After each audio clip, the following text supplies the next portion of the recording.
Where are they? Where are they? Thank you, fellas. Thank you very much. Beautiful. Nice facility. Nice facility.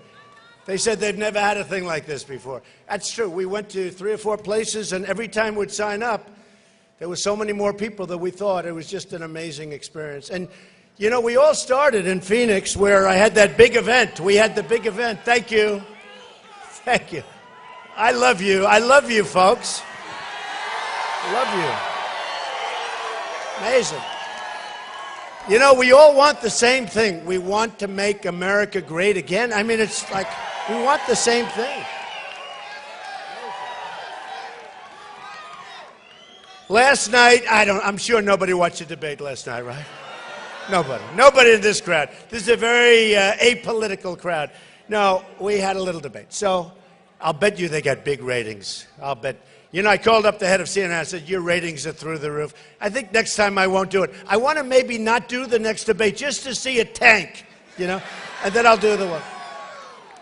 But these debates have been, they've become Super Bowls in a sense. It's been amazing.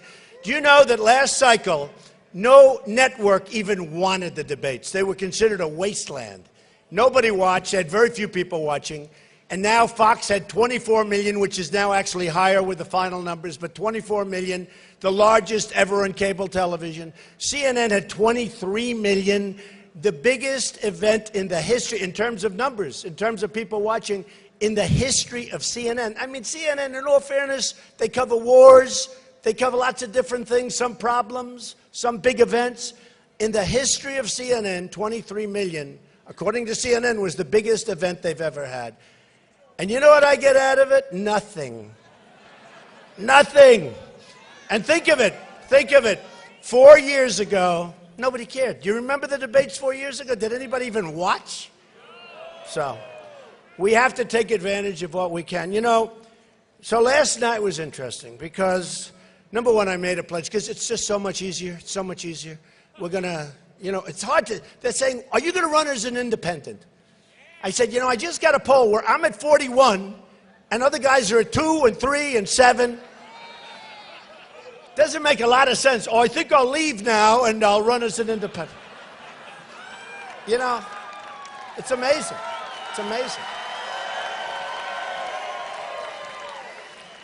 No, it's amazing. You know, I did Meet the Press a couple of months ago, and I was doing great. I was #1. I've been #1. By the way, since I went, they're all talking about it. In the history of politics, they say, this isn't me, it's those people who I don't trust worth any, but, you know, I go through this all the time, and I always say, although today I think the fact that I did Bill O'Reilly in that corner, they had no choice but to follow, but they never show the crowd size. You know that, right?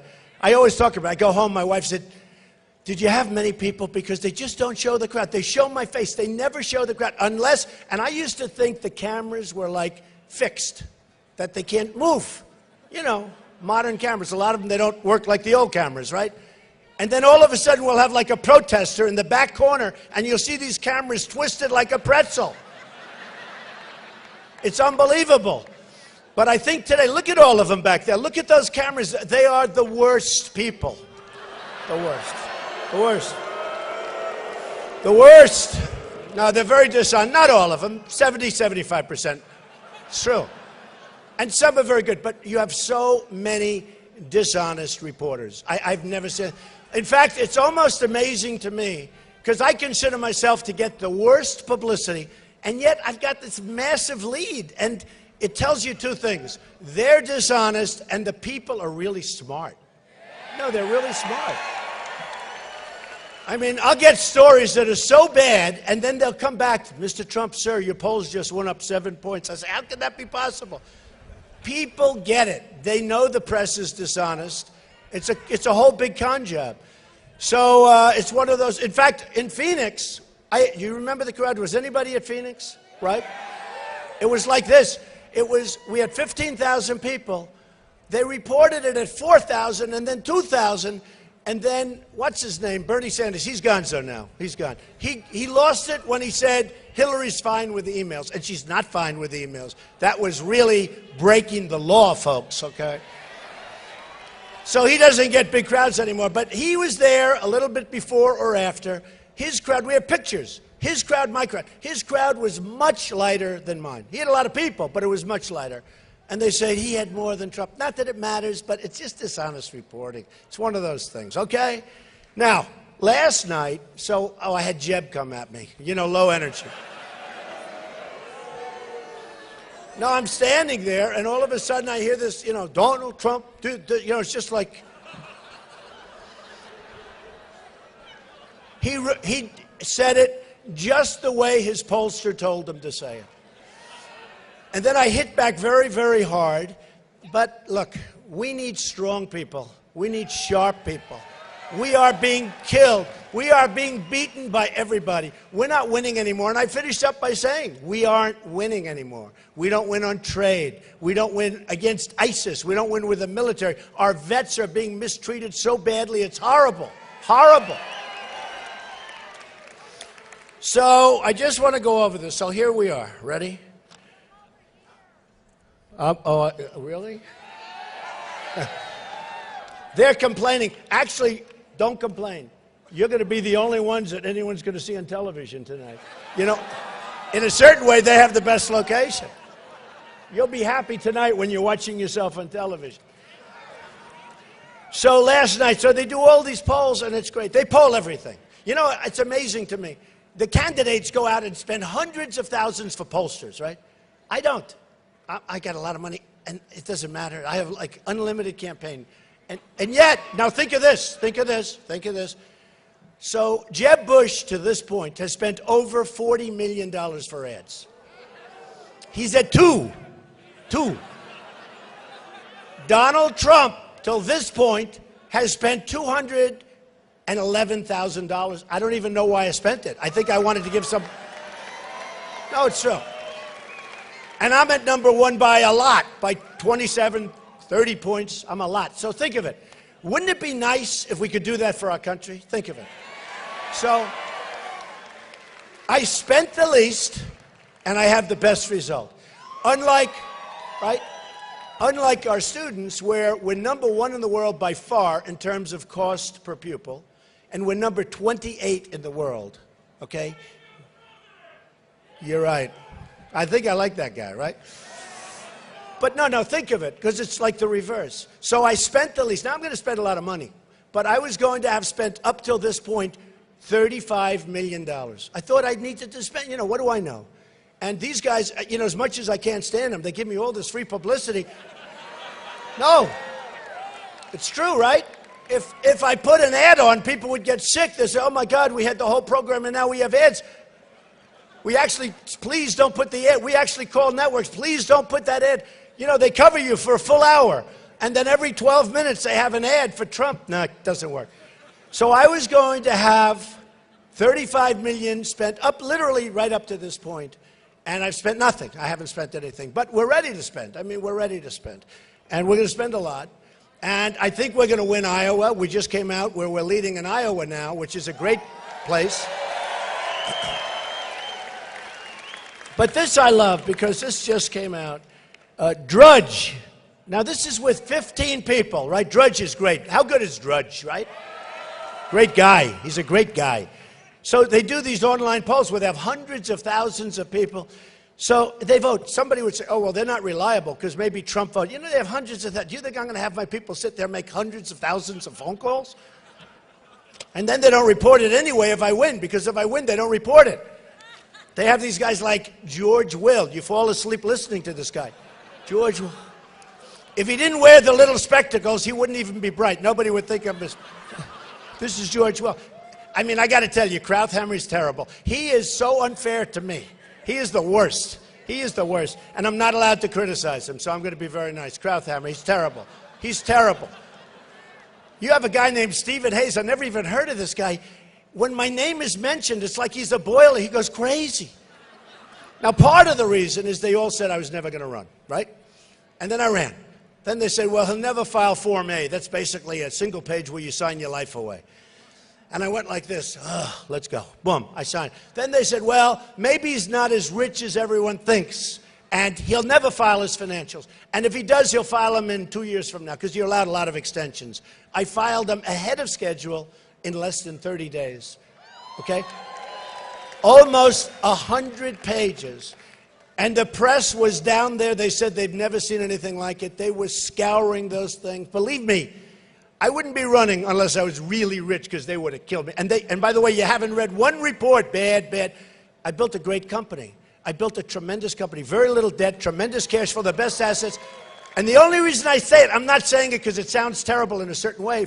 I don't want to brag. But that's the thinking we need in this country. We have $19 trillion in debt. We have $19 trillion in debt. We built a $43 million gas station in Afghanistan, and it doesn't even sell the right gas. Okay, 43 million. Do you think you could have built that gas station for slightly less? No, you look at the things, the money, we spend $1 billion to build a hospital. You could build 7 hospitals for that. We could take care of our vets for money. We have such stupid people leading us. I used to say they're incompetent. I didn't want to use the word stupid. It's too crude and too tough. They don't know I went to an Ivy League school. I'm really like a smart guy. My uncle was at MIT. He was a professor for years. They didn't believe it. They went and checked Dr. John Trump. I actually think he was there for 5 decades. MIT, he was one of the great engineer scientists. And, it's like really good stuff. But when they talk about us, they talk about us like, do we know? Let me tell you, these are the smartest people. These are the people that made our country great originally. These are the great people. These are the great people. And we're going to take our country back, and we're going to turn it around, and we're going to run it smart. We're going to run it smart. We give $150 billion to Iran. Listen to this, and this I just heard this morning. So we give $150 billion to Iran. They self-inspect their big site. In other words, where they're making the nukes. Can you imagine you call them, we hear you're making nukes. Okay, well, let us check. They call, no, we're not making nukes there, you dumb son. And then, no, but think of this. Think of this. And then they have the 24-day where they have 24 days, but before the clock starts ticking, you have to go through a whole process, so it could be forever before you get there. And the other thing, look, nuclear is so important. It's more important than anything. And having a deal is good, but we've got to make good deals, not bad deals. But another thing, they got 4 prisoners. They wouldn't even get them out. So I've been complaining about this long before they did the deal. Get the prisoners out, 150. So now the deal is done, and what do I hear this morning on television? That we're now starting a brand new separate negotiation for the prisoners, and they want many prisoners that we have over here for the 4. No, think about it. Think about it. No, think about it.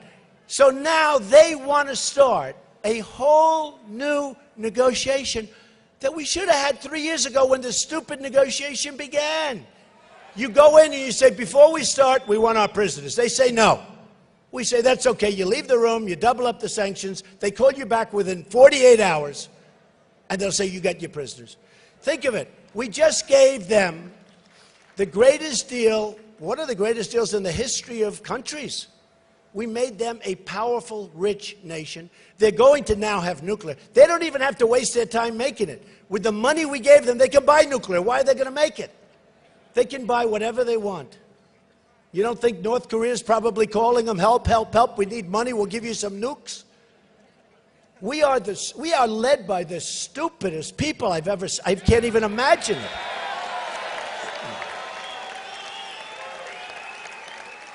So now, here's the thing, and I can't even watch it. I can't even listen to it. So now they want to do a new negotiation for the prisoners. And all we had to do is say, we want our prisoners back, and you would have had them, and they want a lot. And one of the guys said from Iran, we want a lot. Oh, great, great. It drives all of us. That's why we're here. They used to talk about the silent majority. We're not silent anymore, folks. You're spending all this money doing negative commercials on me. He's doing a commercial where he uses what he said last night, but he doesn't put what I said to him. And what it is, and it's a big problem in terms of running for office, because, you know, these super PACs are a scam. They're a scam. They're a horrible thing. They're totally corrupt. One of the super PACs that was written about last week in the Los Angeles Times, they raised $6 million. By the time all of these guys took their cut, they ended up with $140,000 left for their campaign. That's better than being a real estate broker, right? Right? So we have so many things we can do. And I'll tell you, the thing I really look forward to doing, some of the people on the stage I really like. You saw last night that Ted Cruz was very nice to me, and I was nice to him. Actually, most of the people were nice to me last night. I mean, it was pretty good. You know, I went in there saying, boy, this is going to be a tough evening, because I heard all of them were going to come at me, right? 14 of them were going to be coming at me. I was prepared, but I said, this could be unpleasant in front of, you know, millions of people. And out of the 14, you know, Jeb and I guess Rand Paul, who doesn't have a chance. I mean, what's he doing? By the way, what is Rand Paul doing? You know, whether you like his politics or not, his father had a certain spark, right? You know, there was a little spark on there. Rand doesn't have that spark. Rand doesn't have that spark. And I love Kentucky. It's one of the great places, but I don't get it. You know, how does this guy get reelected in Kentucky? I don't get it. I don't know. Is he going to be primaried? Is somebody going to run against him? Because we do want a Republican, but is he going to be primaried or something? But he's a nasty guy. But the father had a spark, and he had something special. Like they say I have. No, I'm only kidding. But he had something special. Rand doesn't have it. So other than those two, I mean, it was really even Kasich was very nice to me last night. I was very surprised. He's gotten beaten up pretty badly. He said, you know what? It's easier to be nice to Trump, right? It's easier, less costly. But he was nice, so we had a good time. So anyway, Drudge, 46%. Now that's out of 15 people. So that means I got 46%. Time magazine, believe me, I don't control Time. I was on their cover 4 or 5 weeks ago. They should have picked me for the person of the year, but they didn't. No, they shouldn't. Now you know what, that's not coming from me. They have these panels, and virtually, and I said I'm never going to get it because I'm not establishment, but every panel that I saw on television when Time was, because, you know, it's sort of cool, even though the magazine's going down the tubes, it's sort of, no, it's a cool thing. Most magazines are going down, in all fairness to them. It's great, isn't it, to watch these guys go down the tubes? Isn't it great? I love it. But you know what? Time magazine, so they'd have these panels, and they'd have 5 people around, you know, all the political panels. And almost everybody, even my enemies, said, no, Trump will get it, because he's done something that's never been done before. This has never been done before, folks. And we're really doing something. It's really a movement. What we're doing is a movement. So they said Trump's going to win, and I said I won't. I told my wife, I said, they'll never do it. It's just like The Apprentice. For the first 3 seasons, I should have gotten the Emmy for The Apprentice. Got the #1, got tremendous ratings. It was the hottest thing. And they'd pick these shows that were establishment. Amazing Race. You fall asleep watching it. Okay, it's not a race, it's a sleeping contest. Because I'm not establishment Hollywood, I'm not establishment politically. So Time magazine picked a woman who's destroying Germany. She let the migration come right into Germany. She's destroying Germany. And if I have to work with her in a little while, I'll do just fine. But I'm telling you, what she did is wrong. They should have done a safe zone in Syria, had a big, beautiful, fat safe zone, and stopped all this nonsense. And honestly, if it weren't for Obama and Hillary, you probably wouldn't have even had the migration. They are so incompetent. So then Time magazine 49%. Slate, 51%. Syracuse.com, 49%. U.S. News and World Report, 69%.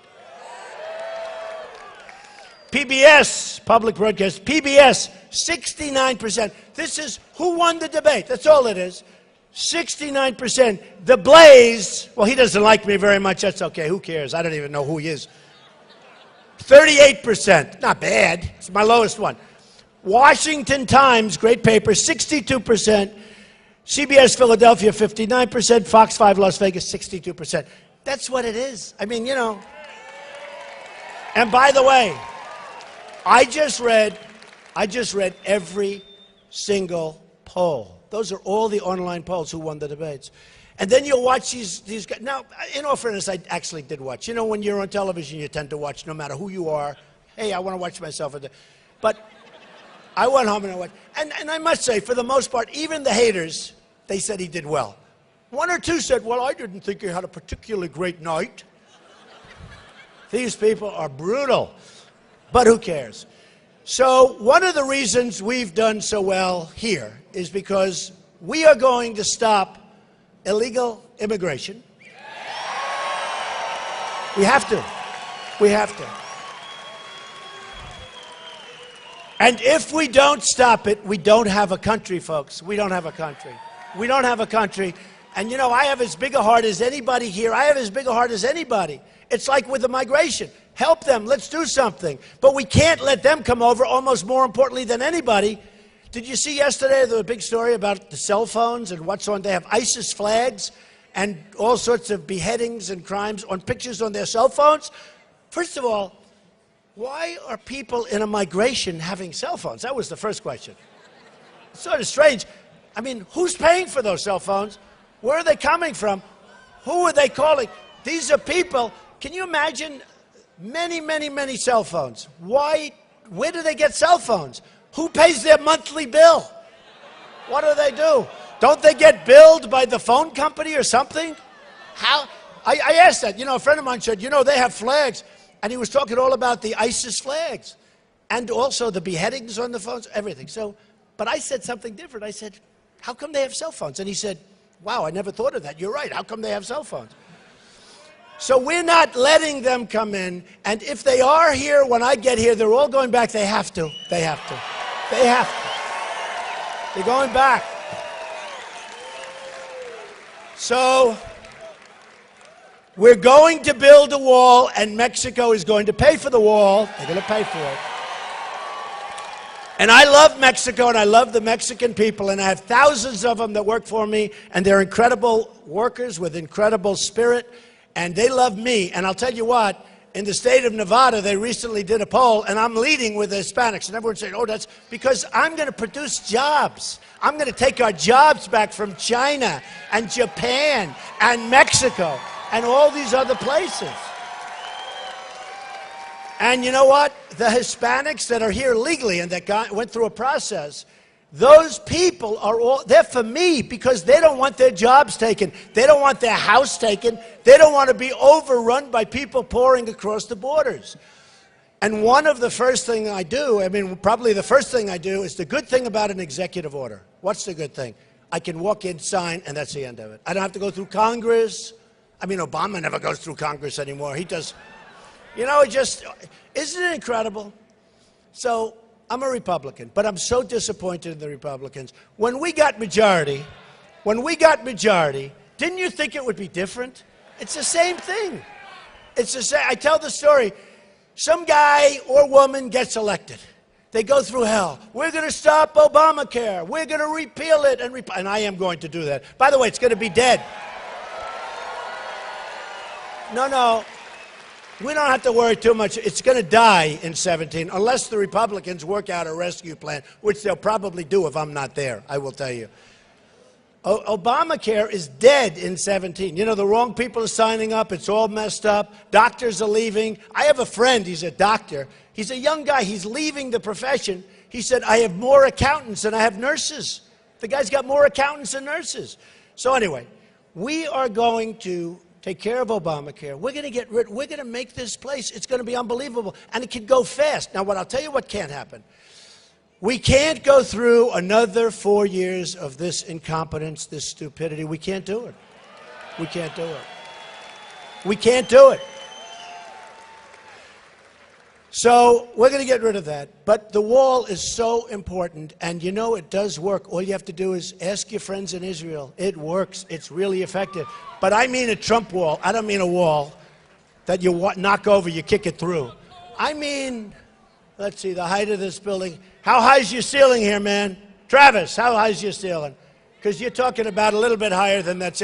Meaning, if you get up there, man, there's no way to get down. Okay. And it's going to be a beautiful wall because someday they'll name it after me, and I want it to be beautiful. It's true. It's true. And it's going to work. And we're going to have people come in. We're going to have a big door, and we're going to have people come in, but they're going to come in legally. They're coming in legally.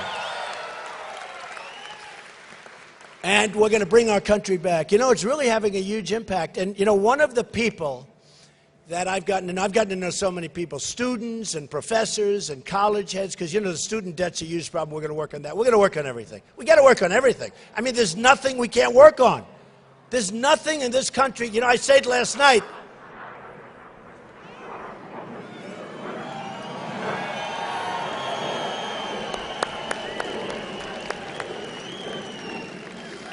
I tell you what, I wouldn't want to be the enemy and have one of those suckers coming at me. We just don't know how to use it. The whole thing is like different. But one of the people that I've gotten to know, who's one of the great, great people, the illegal immigration has caused tremendous crime, has caused tremendous death. It's caused economic hurt, as you know, because a lot of jobs are being taken and our citizens don't get those jobs. And again, we're going to have people come in. And we're going to have, if there are some areas like the grape areas, I know a lot of the folks up there, and they say if we can't get, we'll do some visa program where we get people up. We're not going to hurt industry. We don't want to hurt business or anything. So we'll get people. We'll get the people in. If our people don't want to take the jobs, and I understand that. You know, there's people that don't want certain jobs, and I get it.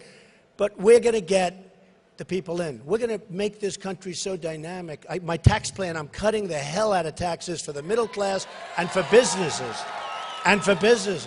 Corporations are going to bring the trillions of dollars that are outside of the country. They're going to bring it in. They're going to use it here. But one of the people I got to know, and he's a friend of mine, and he had a horrible thing happen. His son, Jamil Shaw, you may have seen him. He's just been amazing.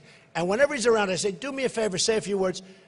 He'll explain what happened with an illegal immigrant who killed his son viciously and violently. And he's become a friend of mine, and he's a great guy, and he's here with us, and let me bring him up. Jamil, come on up.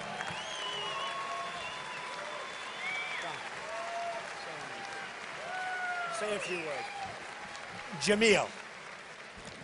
Hello, everybody. I'll get right to the point. March the 2nd, 2008, my son was shot dead in the street like a dog by an illegal alien gangbanger, 18th Street gangbanger. He was on his third gun charge. Now, we hear all these people talking about banning guns, but you have a legal alien on his third gun charge, never been deported. He was released. He was in jail for assault with a deadly weapon, battery on a peace officer, and resisting arrest. Okay, they only gave him 8 months in the county jail for that. And then they let him out 4 months early. The day he got out, they were, according to the Sheriff Baca in L.A. County, he said that the Latino gang members, the legal alien gangs, Latino gang members, the shot callers ordered them out in the streets the same day they get out because they don't want them to be rehabilitated. So the same day he got out, he was told to go in my neighborhood, and he was looking for blacks to kill.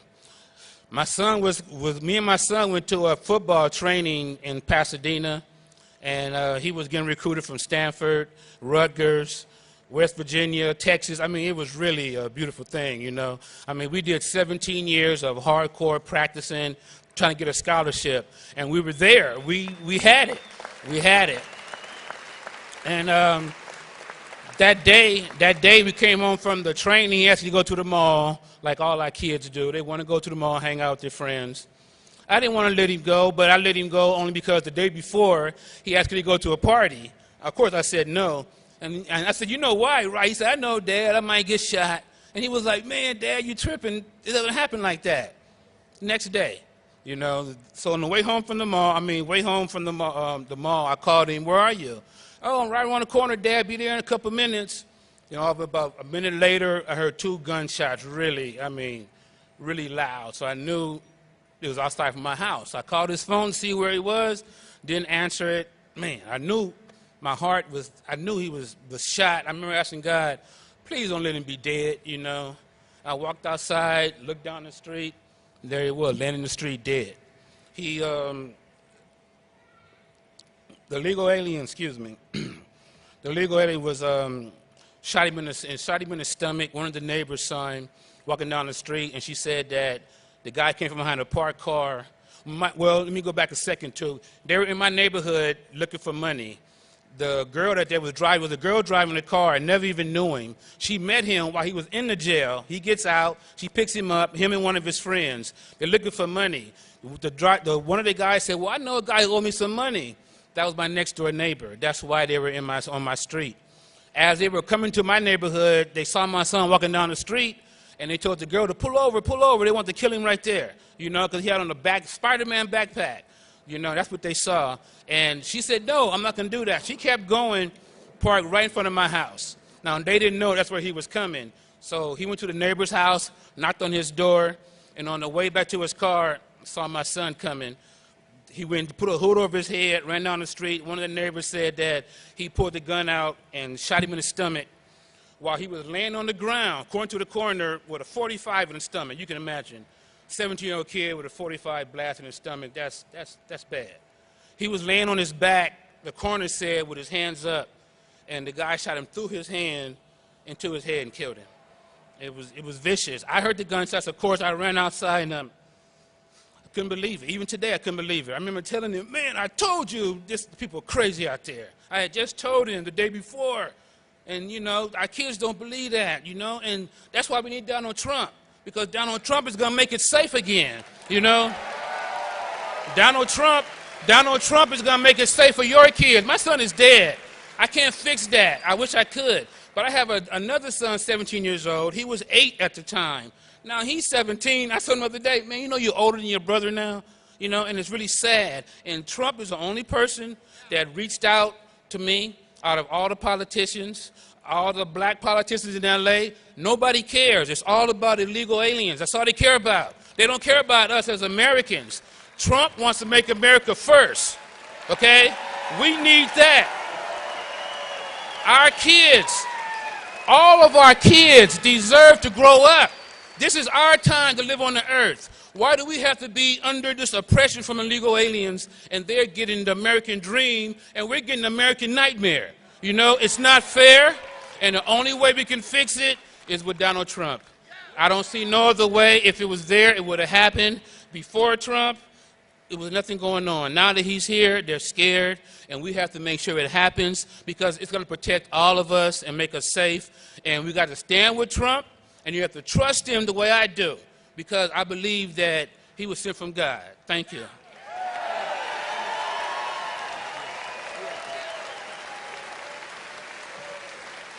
He's amazing. He's amazing. His son, so many colleges wanted his son. He was a good student and he was a great football player. And Jamil broke his hand hitting it on the concrete. He was so upset. And so, you know, you can imagine. He was just a very amazing guy and with an amazing family. He brought some of the members of his family over, his sister and his mother. And it's just, we gave him a ride in that plane. I said, have you ridden in one like that? He said, not yet. But I said, you can ride in it whenever you want. But he is a special man, believe me. We got to take care of our people. We got to take care of our people. So we're going to straighten things out. We're going to take trade back from China. We're going to make money now. Last year, we had a trade deficit of over $500 billion with China. And then we honor China, and we have nothing but problems. They don't do anything with us in North Korea. They have total control over North Korea. North Korea is, you know, we're talking about Iran. Iran, they'll have nukes. Don't worry about it. If I'm president, they won't have nukes. I promise you that. Doesn't matter what the agreement said. I may have to violate that agreement slightly. You don't mind, do you? They will have nukes, unless I'm there. But China, we have tremendous power over China, but we don't know that because we have people that have no business ability. All you have to do is look at the Iran deal where we give them the $150 billion and all of those things. That's right, the art of the deal. The art of the deal. The man. It's my man over there. Good. I'll try signing that for you. Thank you. But we have to do something. We have to use our heads. So we have $500 billion a year in trade deficit. China.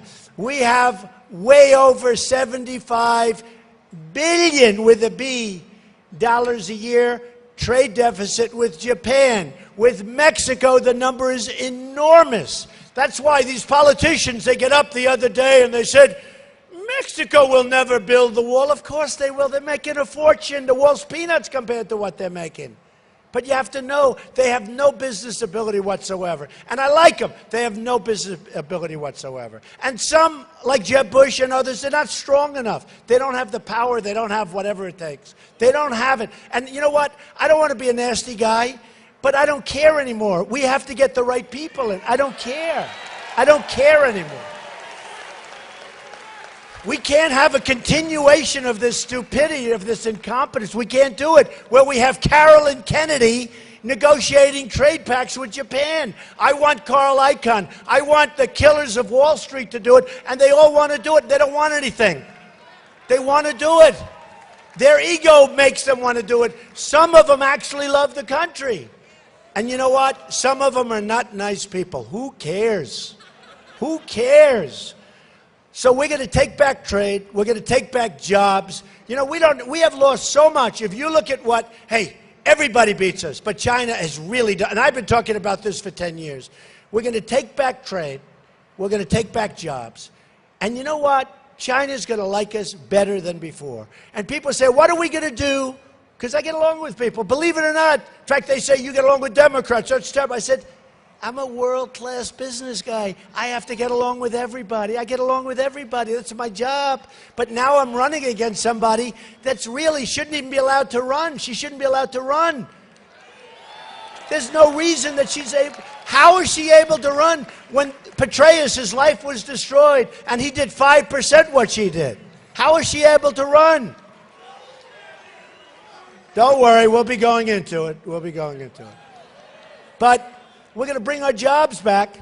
We're going to bring trade. We're going to make trade. A friend of mine, I tell this story all the time, he's an excavator. He digs big, big foundations and structures. He digs, he's a tremendous excavator. And he buys a lot of equipment. And he always bought Caterpillar. By the way, look what's happened to that stock. And I was telling this story a year ago, so I predicted it. Just like I wrote about Osama bin Laden in my book, The America We Deserve. I wrote about Osama bin Laden in the year 2000 before the World Trade Center got knocked down. That's pretty good, right? But he's an excavator, and he sees me, and he's very disappointed. I said, what's wrong? He said, I just ordered a tremendous amount of equipment from Japan. It's named Komatsu. I said, how is it? He said, it's good. It's not as good as Caterpillar, but it's very good. But they cut the yen, they manipulated their currency. I couldn't do anything else. I owed it to myself and my family. I couldn't do anything else about it. And that's what's happening. And I see it. And look at Caterpillar stock. I saw this 2 years ago. Look what's happening to our companies are being decimated by currency manipulation. And we have politicians that don't even know what the words mean. We have a politician that won't even talk about radical Islamic terrorism. He will not issue the term. And how do you solve a problem if you don't want to even talk about it? And I've had friends of mine that are Muslims. I have great relationships with Muslims. I have partnerships with Muslims. And they called me up the other day. They said, not all of them, but they called me up, some very prominent. And they said, you have done a tremendous service. And all I'm doing is, we have to figure out, folks, what the hell is going on. We have some really bad stuff happening. And they called me up and they said, Donald, you've done us a service. You really have done a great service. And I was surprised to hear him say it. But they know much more than we do that they have a problem. And we've got to solve the problem. But you can't solve the problem if you put yourself in a corner and don't want to discuss it. You can't do it. So we're going to solve a lot of problems. We're going to take that trade back. We're going to be tremendous. You know, Ford is building a tremendous plant in Mexico, right? We don't get anything. They're closing plants in Michigan. What are we doing? How does that benefit us? They're going to build in Mexico. Then Mexico's going to make cars, trucks, and parts, and they're going to send them into us. No tax, no nothing. We're like the stupid people. Not going to happen. Nabisco is moving a big factory from Chicago to Mexico. I'm never eating Oreos again. I'm telling you. I'm never eating them again. I'm not eating them again. That kind of stuff is not, we're just not going to let them compete. But damn it, if they're going to do that and we're going to close up jobs and factories, they're going to pay tax when they send that stuff back into the United States. They're going to pay tax because it's unfair. Tennessee was going to build this big plant from a foreign car company. It was all set. The deal was all done. All of a sudden they announced it's a great state, incredible people. I mean, I have rallies in Tennessee. You wouldn't believe it. All of a sudden, they announced it's going to Mexico. It's not going to Tennessee. We're not going to let that crap happen. We're not letting it happen, all right? We want jobs. We're not going to be the people that are led by stupid people, and we're embarrassed to almost... I had a person the other day. It's a terrible thing to say. The person was in Europe. They were embarrassed to say they're from the United States. Can you believe this? Can you believe it? You know, in the old days, my daughter was telling me this, Ivanka. Anybody hear of Ivanka? Yes. She's a great person. But she said, you know, Dad, in Europe, when she was in Europe as a little girl, she said a lot of things were made in the USA. They'd say, made in the USA, and that was quality. And I remember it, and some of you remember it. Made in the USA. And if it said made in Japan, that was cheap stuff, that was junk, right? Remember? If it had a made in Japan label, it was garbage. Now it's like, you don't see, I don't even know if we have signs that say made in the USA. I haven't seen this. Do they use that sign anymore? And she said in Czechoslovakia, which was communist, they would take a dollar bill and people would scotch tape it to the windshield of their car because they were so amazed and so proud of America. They just wanted any symbol, and they'd take dollar bills and scotch tape them because they had, I guess the word's not pride, they had respect for our country. We don't have that anymore. We're not respected by anybody anymore. That's why we have crowds like this. Look, everywhere I go, I have crowds like this, everywhere, everywhere. We have the biggest crowds by far because there's a movement going on, folks. This isn't just like, let's go and have a good time. Somebody said, oh, Trump's a great entertainer. That's a lot of bullshit. I'll tell you. We have a message. We have a message. And the message is we don't want to let other people take advantage of us. I was saying, we have rebuilt China. We've rebuilt it. You go over to China now, they have bridges like the George Washington Bridge all over the place. That's like a small bridge. All over the place. We've rebuilt it with the money they've sucked out of here. Think of it. Think of it. They take our jobs. They take our manufacturing, they take our money, they take our base, and we right now owe China $1.5 trillion. Can you believe it? It's like a magic act in reverse. It's not happening with me. I have endorsements from incredible people, the people that I want. You know, I don't care if a guy like Jeb Bush never endorses me. It wouldn't bother me at all. I think it's a negative if you want. But I have guys like Carl Icahn, who's a great business guy. I mean, those are the endorsements we need. And those guys have to go and put their genius to work and show us how great they are. Nobody can beat our business people. We have the greatest in the world, but we don't use them. We use political hacks. We use donors. We use special interests that make deals in order that their companies and their countries are taken care of. That's what we do. So, you know, I'm self-funding, okay? I'm self-funding. I'm putting up my own money. I mean, when I fly in that plane, believe me, it's expensive. I pay for it, okay? But you know what? I'll tell you what.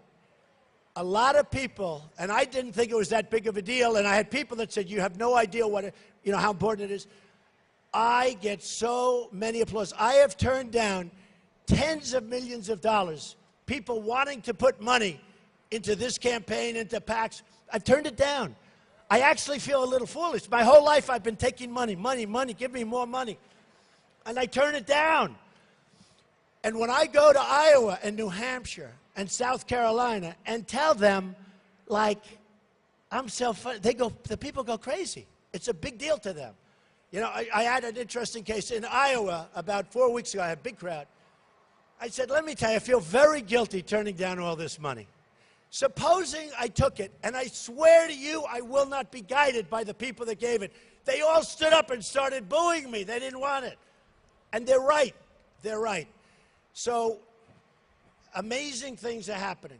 We had 35,000 people in Mobile, Alabama.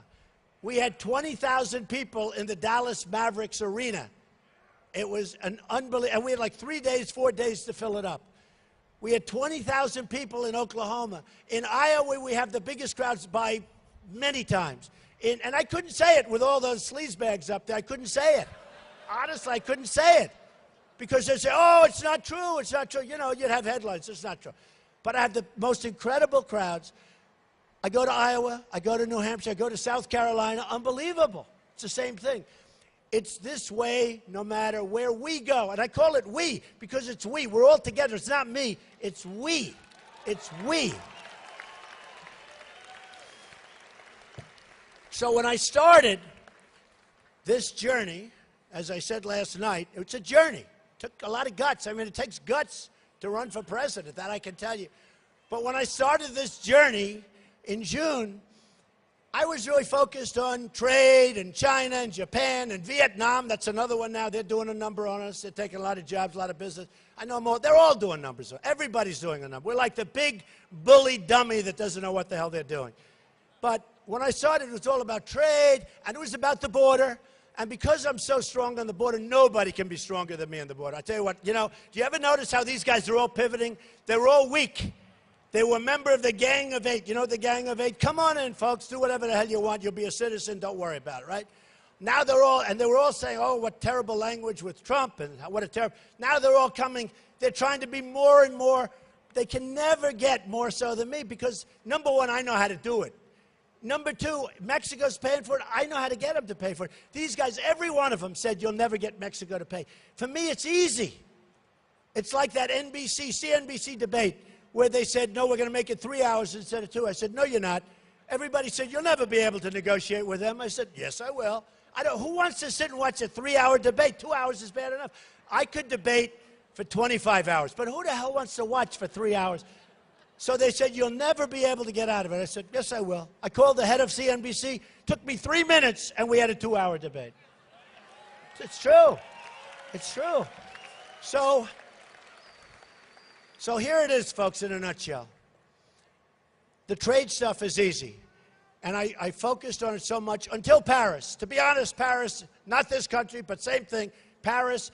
And by the way, if some of those people that were slaughtered in Paris, with 130 dead and many more going to die, they're decimated. They're in very sad shape. As we have in California, more going to die, they're in very bad shape. We have 14 dead, more going to die.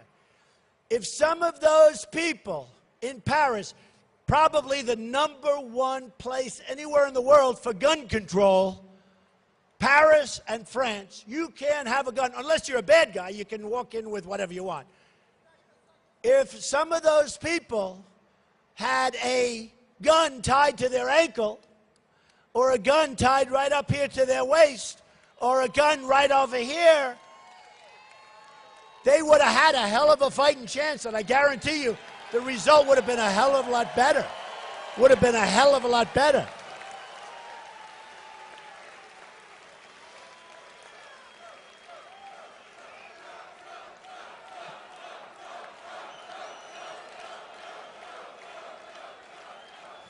I mean, it's incredible. You know, you talk to some people, especially me, I come from liberal New York City, everything's Democrat inside, and they say, oh, gun control.